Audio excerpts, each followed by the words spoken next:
dari Zwingli. Maafkan ketika saya membaca pertanyaan ini banyak nama-nama yang salah, karena waktu saya coba baca tadi, banyak nama-nama ini. Dan pertanyaannya lumayan panjang. Saya baca. Shalom pendeta. Saya mau bertanya, beberapa waktu lalu saya sempat mempelajari tentang perkembangan penyebaran naskah Perjanjian Baru dan sejarahnya. Ketika saya mempelajari di dalamnya, saya dapati ternyata sejak penyalinan Alkitab ke bentuk kodeks di sekitar abad ke-3 sampai ke-4 Masehi, di beberapa versi naskah Perjanjian Baru seperti Kodeks Alexandrius, Vatikanus, dan versi-versi yang lainnya, telah ditambahkan beberapa kata-kata di ayat-ayat Perjanjian Baru oleh bapak-bapak gereja. Akibatnya, ketika masuk di zaman modern ini, dalam penerjemahan dan penyalinannya, dalam penyalinan Alkitab sudah terbawa dengan kata-kata yang ditambahkan oleh para bapak-bapak gereja tersebut. Bahkan penambahan kata-kata di naskah Perjanjian Baru oleh bapak-bapak gereja tersebut diakui oleh beberapa ahli Perjanjian Baru seperti Bert Ehrman, F.F. Bruce, dan Bruce Medgar, dan Cern Evans. Yang menjadi pertanyaan saya, apakah kata-kata yang ditambahkan oleh bapak-bapak gereja di teks Perjanjian Baru tidak bermasalah terhadap keotentikan, keaslian naskah Perjanjian Baru? Kalau memang itu bermasalah, kenapa Tuhan tidak mencegahnya agar tidak terkesan bahwa Alkitab yang kita gunakan sekarang ini telah dipalsukan oleh manusia sebagaimana tuduhan dari berbagai pihak? Silakan pendeta. Terima kasih Saudara Zwingli untuk pertanyaannya. Selamat malam. Yang pertama-tama perlu kita ketahui bahwa yang menyalin kitab suci ini, Perjanjian Baru, bukan hanya atau tidak boleh kita katakan bahwa mereka adalah bapak-bapak gereja, tapi mungkin yang paling tepat mereka disebut sebagai para penyalin. Kenapa perlu disalin? Karena Rasul Paulus waktu menulis surat kan cuma satu. Dia tidak tulis surat banyak-banyak, hanya satu. Tapi bagaimana supaya surat itu bisa untuk dijaga, supaya bisa tetap ada dan tetap bisa dibaca? Maka semenjak umat Tuhan menerima akan surat itu di berbagai jemaat, ada surat ke Efesus, Korintus, dan lain-lain, Tesalonika, mereka mencatat kembali atau menyalin kembali surat-surat itu agar supaya tetap terjaga. Dan memang ada konsepnya di dalam Alkitab bahwa surat yang diterima oleh satu jemaat itu bisa saja disirkulasikan untuk dibaca juga oleh jemaat-jemaat yang lain. Contohnya, Kitab Wahyu, itu kan dituliskan kepada 7 jemaat. Tapi waktu Yohanes menulis Kitab Wahyu, dia tidak menulis 7 kopi Kitab Wahyu dan dia kirimkan masing-masing kopi kepada setiap jemaat yang ada 7 itu. Dia hanya menulis 1 kopi Kitab Wahyu itu, dan setelah dibaca oleh jemaat yang pertama, mereka akan menyalin untuk mereka sirkulasikan kepada jemaat yang berikut dan selanjutnya, sehingga ke-7 jemaat itu boleh semuanya membaca akan Kitab Wahyu. Jadi yang tersebar luas kemana-mana bukan hanya salinan asli itu saja, tetapi dengan sangat teliti para penyalin Alkitab dengan sangat berhati-hati menyalin surat-surat dalam Alkitab Perjanjian Baru itu agar supaya pada waktu itu disirkulasikan atau disebarkan kepada jemaat yang lain atau kepada umat-umat Tuhan di tempat yang lain, maka pekabaran yang diterima adalah juga pekabaran yang sama. Contoh bahwa ada sirkulasi surat seperti itu dicatat dalam Kolose pasal yang ke-4 ayat yang ke-16, di mana Paulus katakan kepada umat Tuhan di Kolose, Dan bila mana surat ini telah dibacakan di antara kamu, usahakanlah supaya dibacakan juga di jemaat Laodikia, dan supaya surat yang untuk Laodikia dibacakan juga kepada kamu. Jadi surat itu beredar ke mana-mana. Dan karena ini datangnya dari hamba-hamba Tuhan, utusan-utusan Allah, maka jemaat pada saat itu mereka betul-betul menyalin akan surat-surat itu, dan tiba pada saatnya, maka surat-surat yang sudah dituliskan itu, termasuk juga kitab Wahyu, lalu ada Injil, ada kitab Kisah, kemudian mereka itu disatukan. Ini saya terangkan secara praktikal ya, secara sederhana. Sebenarnya untuk menerangkan hal ini, tentu ada orang yang mengambil kelas sampai 1 semester untuk mempelajari tentang penyalinan dan perkembangan terjadinya kanon Alkitab Perjanjian Baru. Jadi disatukanlah semua itu karena itu diyakini adalah ilham dari Roh Kudus, pekabarannya menyatu, tidak terbagi-bagi atau tidak bertentangan, dan banyak ayat-ayat dari Perjanjian Lama yang dikutip, dan semua surat-surat itu berpusat kepada Kristus. Tidak ada di sana ajaran-ajaran yang bertentangan dengan hukum Taurat atau bertentangan dengan Alkitab Perjanjian Lama yang ada pada saat itu, dan ajaran-ajaran Tuhan Yesus yang sudah didengarkan oleh banyak orang, tetap mereka boleh mengingatnya dan mereka boleh bandingkan dengan surat-surat itu. Semuanya sangat Christ-centered, berpusat kepada Yesus Kristus, dan dituliskan oleh rasul-rasul Yesus Kristus sendiri, atau kalau bukan rasul Yesus Kristus yang hidup bersama-sama dengan Tuhan Yesus waktu Yesus ada di atas dunia, Paulus contohnya, dia juga telah bertemu dengan Tuhan dalam perjalanannya menuju ke Damsyik, atau dituliskan oleh rekan atau mereka yang dekat dengan rasul-rasul Kristus seperti Lukas, walaupun dia bukan termasuk 12 murid Yesus, dia juga menuliskan akan Injil dan juga kitab Kisah para Rasul. Jadi demikianlah surat-surat itu dan buku-buku itu tersebar dan ke banyak tempat. Begitu waktu berjalan, 1 abad, 2 abad, tentu ada salinan-salinan yang tetap ada salinan-salinan yang hilang.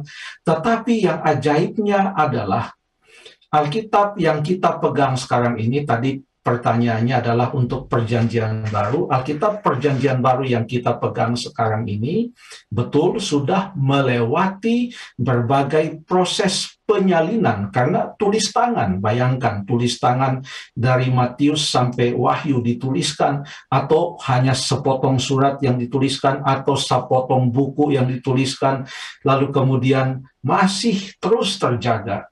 Nah, kalau kita yang punya kesempatan untuk melihat teks bahasa Yunani dari Alkitab Perjanjian Baru ini, maka contohnya saja, ini yang dikeluarkan oleh United Bible Society atau yang dikeluarkan oleh UBS, Alkitab yang saya pegang ini. Di sini, di bahagian footnote-nya atau catatan kaki atau aparatus, di situ disebutkan kalau ada satu kata atau satu frase atau potong kalimat yang punya manuskrip yang lain yang berbeda atau sedikit berbeda dengan kata yang dicantumkan dalam ayat tersebut, maka semua itu disebut dengan variant. Semua variant itu dituliskan dalam catatan kaki atau dalam aparatus ini, sehingga orang bisa melihat manuskrip yang ini untuk kata tertentu apa yang dituliskan.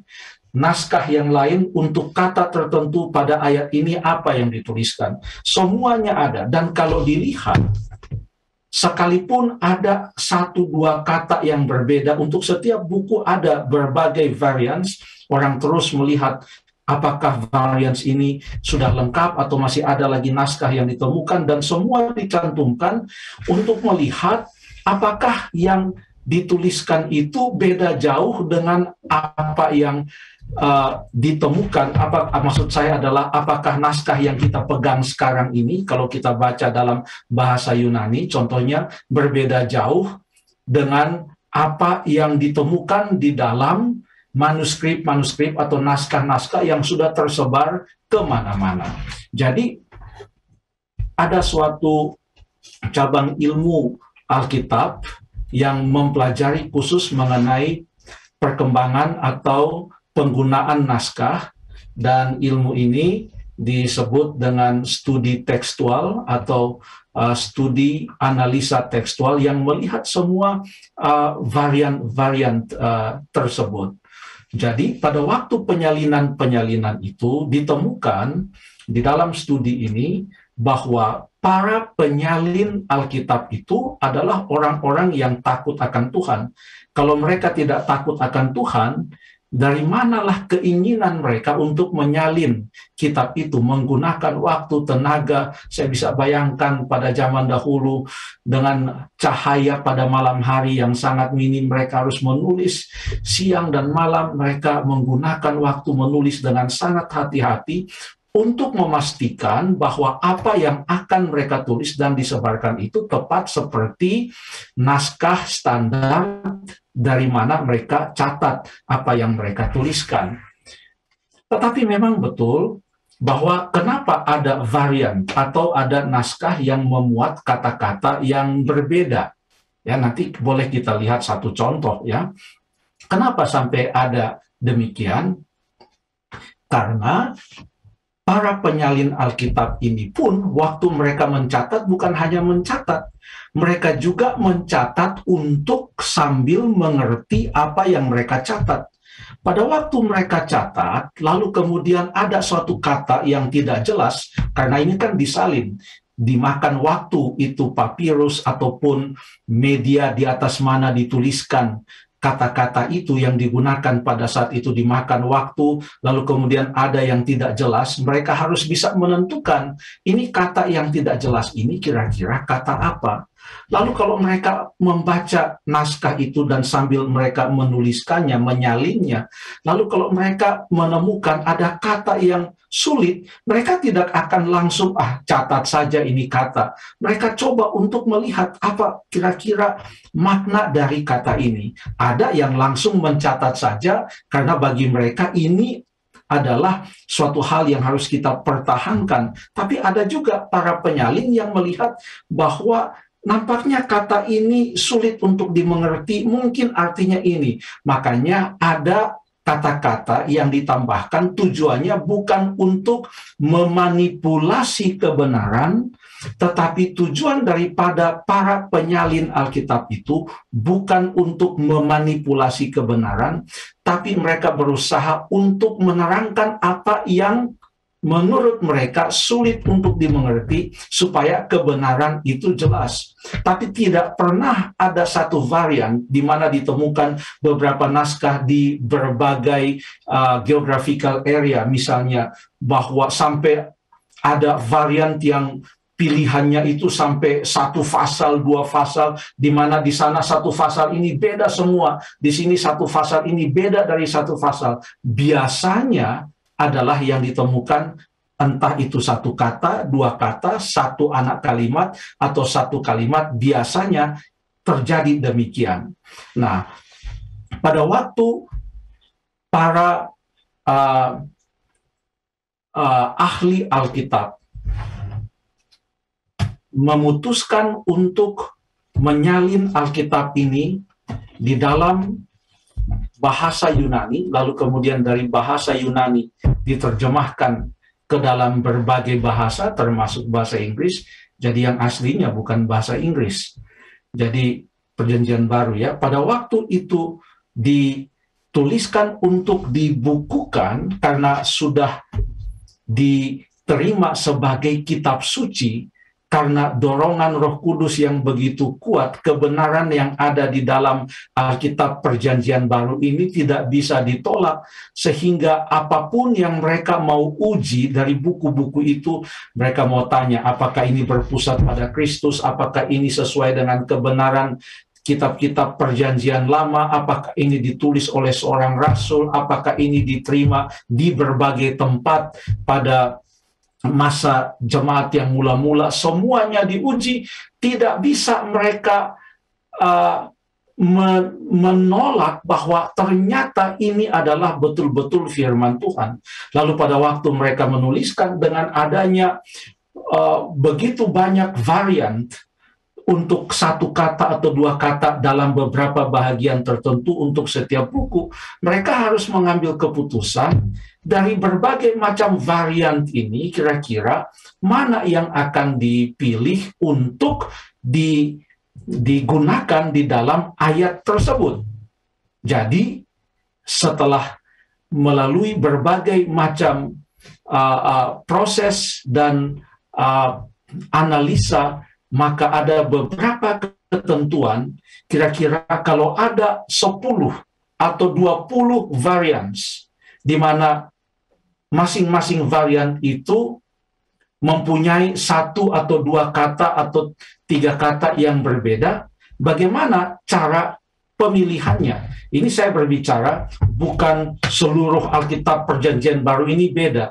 Kalau kita lihat contohnya, sekarang saya lagi buka buku, katakanlah ini buku apa yang saya lagi buka. Oke, buka buku 1 Korintus. Saya lagi buka buku 1 Korintus pasal 10. Di buku 1 Korintus pasal yang ke-10, ya, hanya di ayat yang ke-11, ayat 20, ayat 28, ya, ada beberapa di situ yang ada beberapa kata yang ada beberapa varian. Ya, ada beberapa varian dari naskah yang ditemukan tahun sekian, mengusulkan ini sebenarnya katanya adalah ini. Naskah yang ditemukan di tempat yang lain mengatakan katanya ini. Tetapi semua varian ini hanya kadang-kadang itu adalah kata ganti orang, kadang-kadang itu adalah kata sambung dan lain sebagainya. Lalu kemudian untuk semua varian, pada waktu dipilih kata mana yang paling dekat kepada naskah yang asli itu, maka ada beberapa ketentuan. Yang pertama adalah bisa ditentukan dari semua naskah yang ditemukan itu, kira-kira naskah yang mana yang lebih tua atau yang lebih dekat kepada zaman atau masa di mana surat yang asli itu ditulis. Semakin tua satu naskah, maka semakin dekat itu kepada yang aslinya. Maka itulah yang dipilih. Yang kedua adalah, kalau ada 3 atau 4 naskah dengan beberapa kata yang diusulkan untuk menjadi kata yang bisa digunakan di dalam ayat tersebut, maka yang akan digunakan adalah kata yang paling sulit. Kenapa yang akan digunakan adalah kata yang paling sulit dimengerti?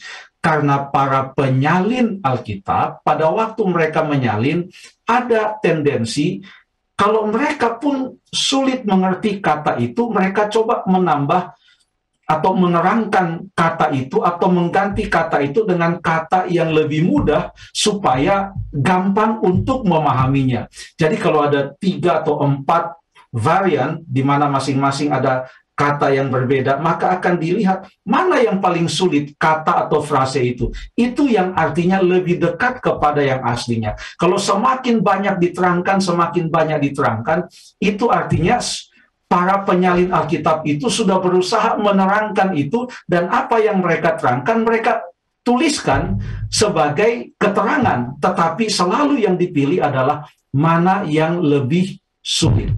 Makanya di dalam acara tajam ini, berdasarkan ayat-ayat yang kita baca dalam Alkitab yang diterbitkan oleh Lembaga Alkitab Indonesia, banyak ayat-ayat yang kita temukan. Ini maksudnya apa? Ini maksudnya apa kata ini? Kalimat ini maksudnya apa? Itu menandakan bahwa Alkitab yang kita pegang, saya berbicara tentang Alkitab bahasa Indonesia, mengikuti salinan Alkitab Perjanjian Baru dalam bahasa Yunani yang telah melalui segala analisa tekstual yang sangat berdasar dari cara orang menulis dan lain sebagainya. Makanya tetap ada ayat-ayat yang sulit untuk kita mengerti. Ya.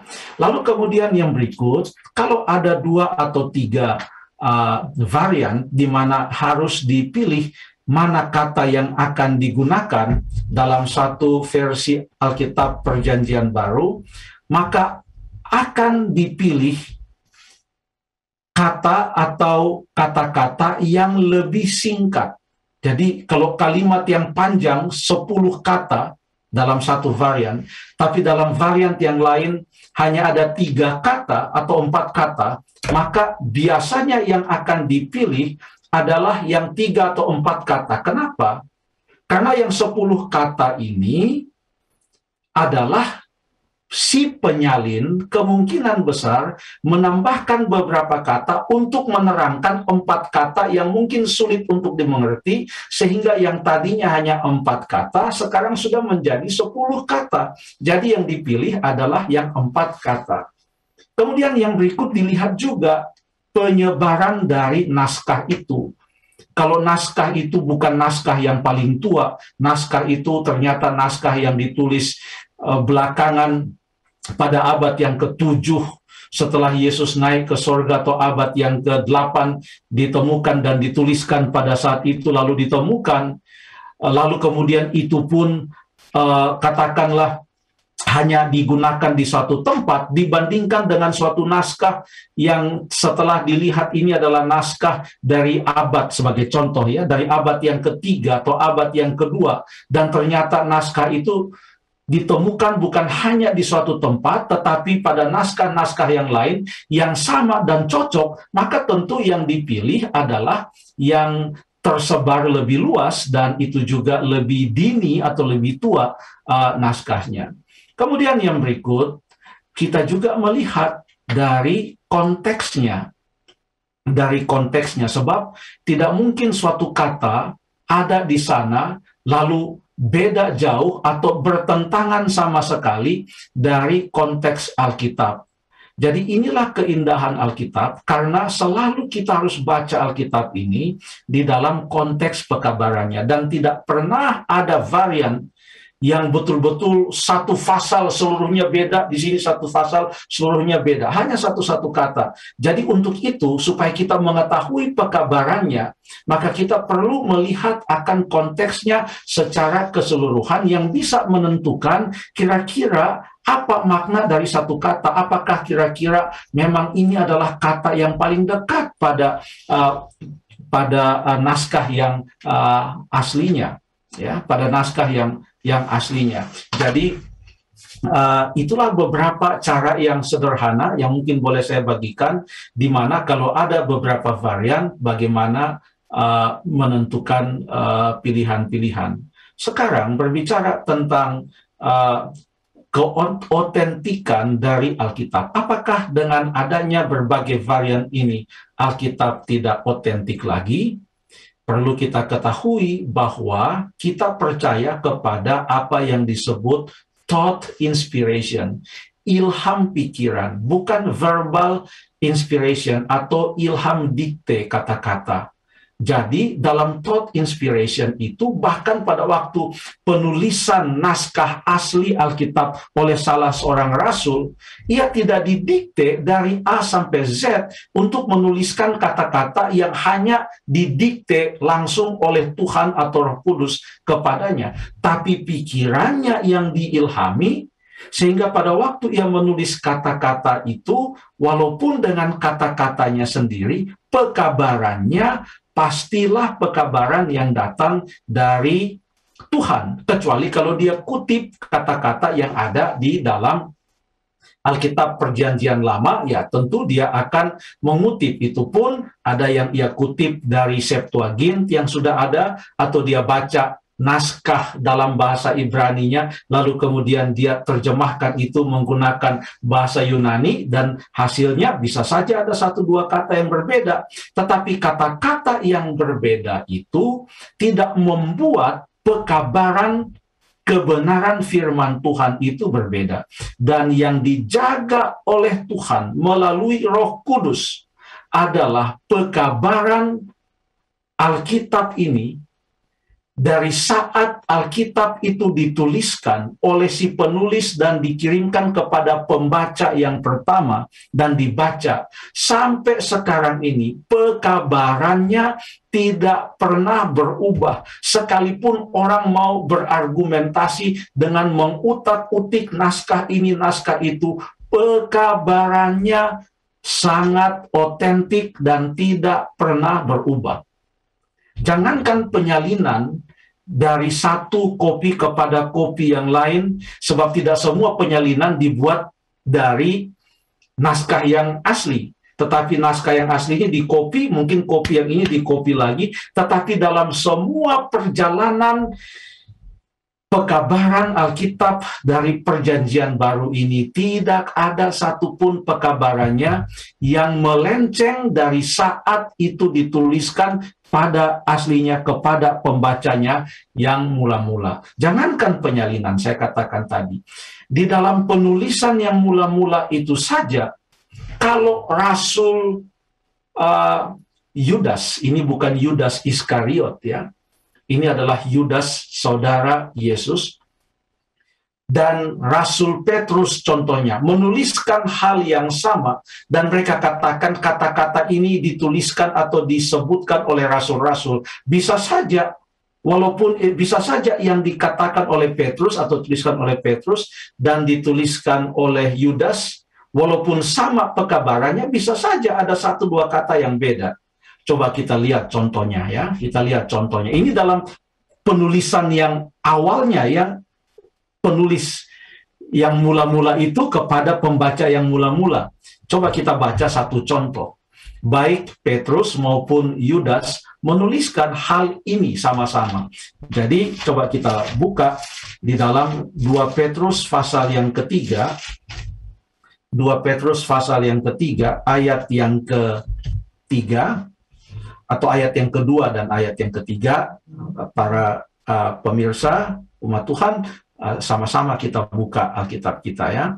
Coba kita baca 2 Petrus 3 ayat yang kedua dan ayat yang ketiga. Supaya kamu mengingat akan perkataan yang dahulu telah diucapkan oleh nabi-nabi kudus, dan mengingat akan perintah Tuhan dan juru selamat yang telah disampaikan oleh rasul-rasulmu kepadamu. Apa itu yang harus diingat?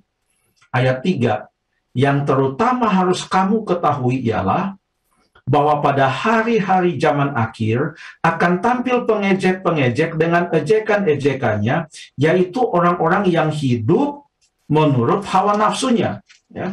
Pada hari-hari terakhir akan tampil pengejek-pengejek dengan ejekan-ejekannya, yaitu orang-orang yang hidup menurut hawa nafsunya. Sekarang coba kita bandingkan pekabaran yang sama, yang boleh dikatakan hampir 100% kata-katanya sama, tapi coba kita baca dalam Yudas pasal 1, Yudas, kitab sebelum kitab Wahyu, Yudas pasal 1, ayat yang ke-17 dan ayat yang ke-18.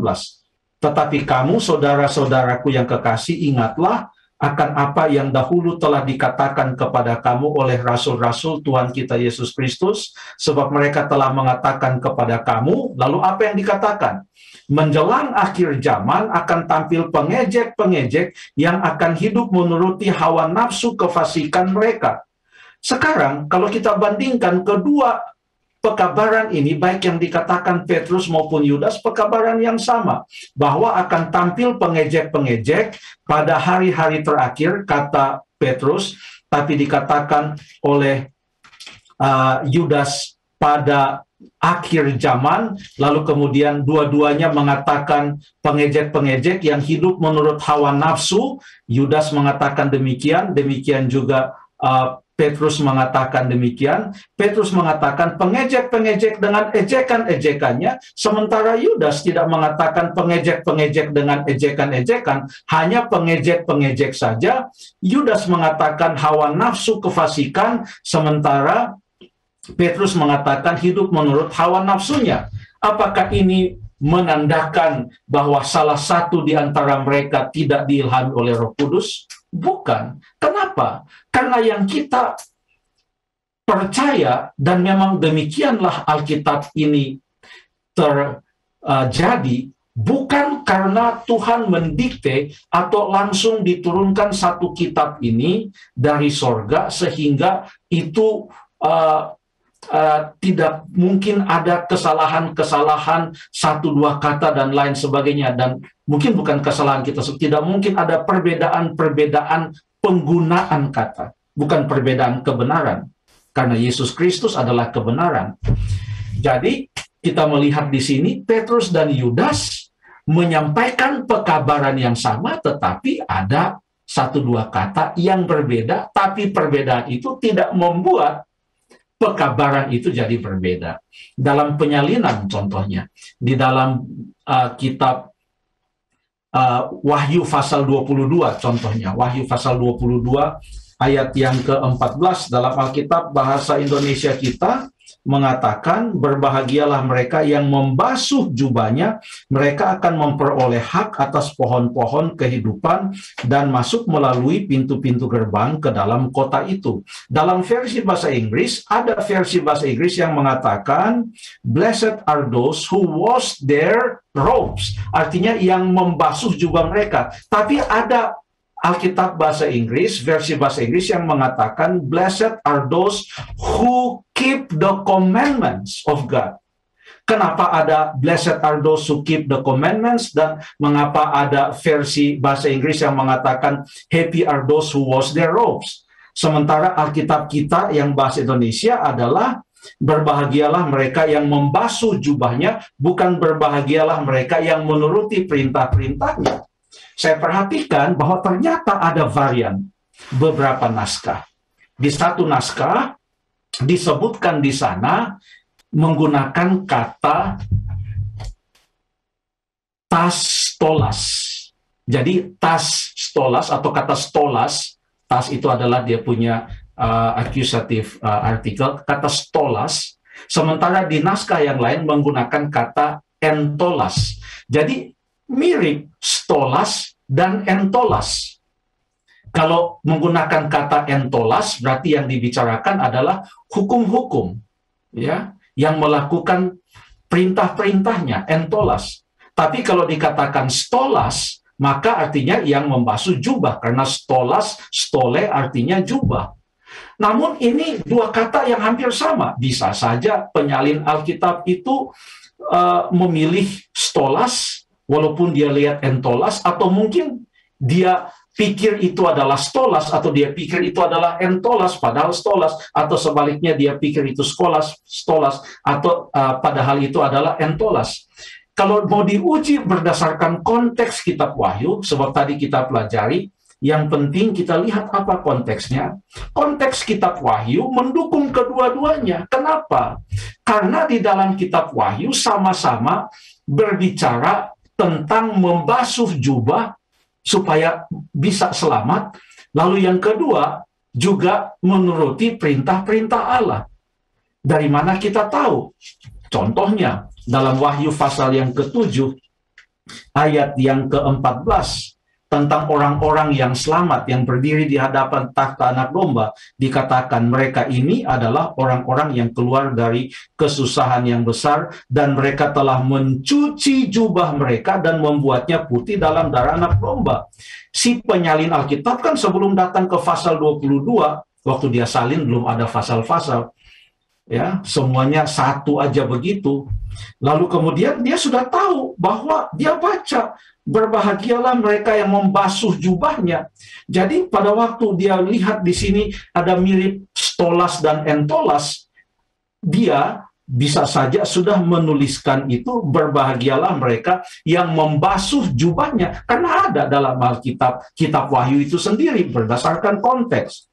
Kalau kita baca di dalam Wahyu pasal yang ke-14 ayat yang ke-12 dikatakan, yang penting di sini ialah ketekunan orang-orang kudus yang menuruti perintah-perintah Allah. Ini adalah kata entolas, entole dalam bentuk tunggalnya. Jadi kedua-duanya sama. Nah, Roh Kudus tidak intervensi untuk mengatakan jangan. Kenapa? Karena entah itu membasuh jubah atau itu menuruti perintah-perintah Allah, manapun itu tidak bertentangan dengan konteks dan pekabaran kitab Wahyu. Karena dua-duanya penting. Jadi, kita bersyukur kepada Tuhan, karena walaupun ada fleksibilitas dan kebebasan mengungkapkan pekabaran yang diberikan kepada para penulis Alkitab zaman dahulu, tetapi pikiran mereka tetap diilhami oleh Tuhan, sehingga apa yang mereka tulis, pekabaran itu tidak bertentangan. Demikian juga dengan para penyalin Alkitab, Tuhan menuntun mereka sehingga sampai sekarang ini, apa yang diajarkan Yesus dahulu adalah juga apa yang kita baca sekarang, sehingga kita bisa merasa pasti bahwa kita sedang membaca pekabaran yang sama dari Yesus, seperti yang dia ajarkan kepada orang banyak yang ikut dia di atas bukit di mana ia mengajar. Demikian juga dengan keseluruhan dari Alkitab Perjanjian Baru ini. Kalau untuk Alkitab Perjanjian Lama, mungkin lebih panjang keterangannya, tetapi belakangan tahun 1946 contohnya, para gembala orang Bedoin yang berada di luar kota Yerusalem, di daerah dekat Qumran, dalam gua-gua yang ada di sana, salah satu mereka menemukan ada begitu banyak kendi atau tempayan-tempayan tanah liat yang berisi gulungan-gulungan kitab, dan salah satu yang ditemukan adalah gulungan kitab Yesaya yang dari pasal yang mula-mula sampai pasal yang terakhir, walaupun ada beberapa bahagian dari kitab itu, dari gulungan itu yang sudah rusak, tetapi para ahli melihatnya bahwa urutannya sama dari yang awal sampai akhir. Dan ternyata itu naskah adalah lebih tua, kurang lebih 1000 tahun daripada naskah Masoretik Alkitab bahasa Ibrani yang paling tua yang digunakan pada saat tahun 1946 saat gulungan kitab Yesaya di Gua Qumran itu ditemukan. Dan dibandingkan dengan kitab Yesaya yang ada sekarang, ternyata pekabaran yang dahulu sama dengan pekabaran yang sekarang. Ada beberapa varian, tetapi varian yang ada itu tidak sama sekali mempengaruhi keotentikan pekabaran yang Tuhan berikan kepada umatnya melalui hambanya, nabinya, yaitu Nabi Yesaya. Mohon maaf kalau ini agak panjang, tapi secara sederhana kurang lebih seperti demikian. Terima kasih.